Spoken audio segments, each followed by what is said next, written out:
ఏదో మాట్లాడుతూ ఉంటారు, తను పక్కన పెట్టండి. ఇంకా విషయం ఇంకేమన్నా ఉంటే మాట్లాడదాం. ఇంకా మనోజ్ గారి గురించి కానీ, పవన్ కళ్యాణ్ గారి గురించి కానీ, లేదా మాట్లాడేదే ఉంది. జాతీయ స్థాయి నేత మీరు పవన్ కళ్యాణ్ గారిని ఎంత ఇబ్బంది పెట్టాలని చూసారో ఆయన అంతకంతకు అలా ఎదుగుతూ వచ్చాడు. ఇవాళ ఆయన national leader, unquestioned national leader.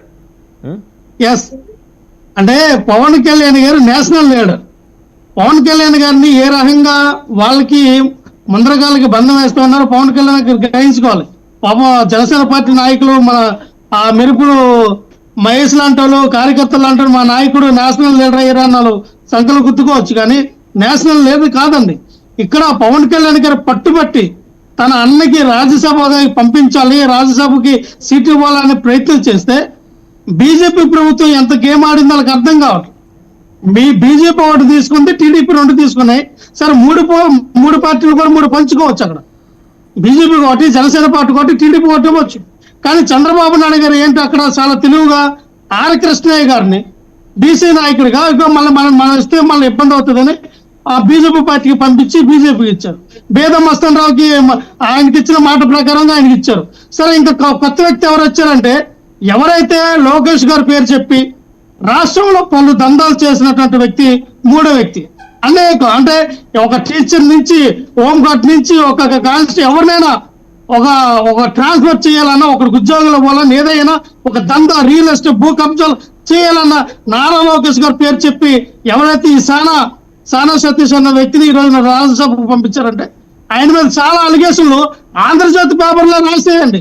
ఏదైతే ఇలా మానస పుత్రిక ఉందో ఆంధ్రజ్యోతి టీవీలో చెప్పారు, వాళ్ళ పత్రిక కూడా రాసి అటువంటి వ్యక్తిని ఈ రోజున రాజ్యసభకు పంపించారు.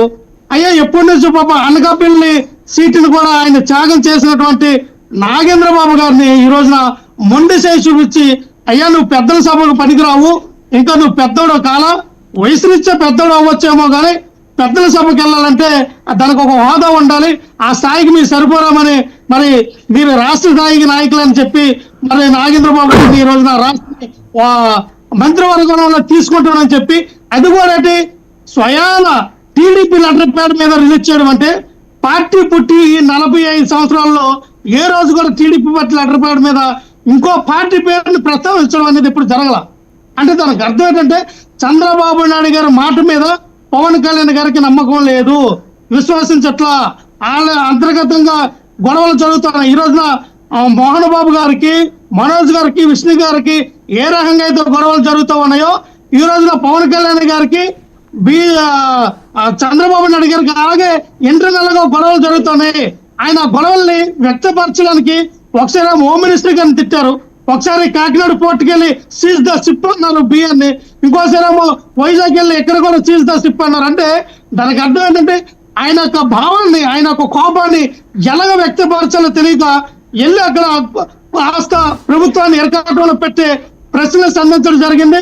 చంద్రబాబు నాయుడు గారిని అంటే ఇండైరెక్ట్ గా ఆయన్ని తొలగించేటట్టుగా ఆయన మాట్లాడడం జరిగింది. సో దీన్ని బట్టి మనకు అర్థమవుతోంది ఏం జరుగుతూ ఉంది. ఇంటర్నల్ గా పవన్ కళ్యాణ్ గారు ఏం చేస్తూ ఉన్నారు, ఎందుకు ఇలా అన్నది స్టార్ట్ అయిపోయిందండి. 6 నెలల క్రితం నుంచి స్టార్ట్ అయిపోయింది.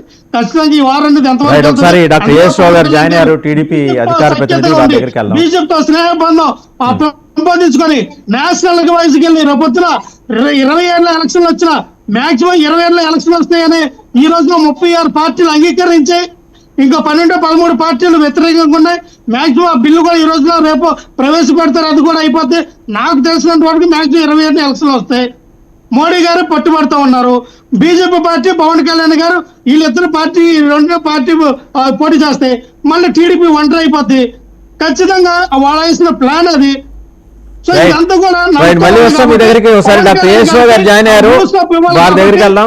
జాతీయ నాయకుడిగా స్థాయికి తీసుకెళ్లి రేపొద్దున వాడుకోవాలి, దేశవ్యాప్తంగా రాష్ట్రవ్యాప్తంగా క్యాండిడేట్ గా ప్రొడక్ట్ చేయాలనే ఉద్దేశంతో బీజేపీ. మళ్ళీ వస్తాం మీ దగ్గరికి. డాక్టర్ యేశ్వరావు గారు మాట్లాడతారు. యేశ్వరావు గారు, సో యనమల రామకృష్ణుడు గారి వేదన మీరు చూశారు.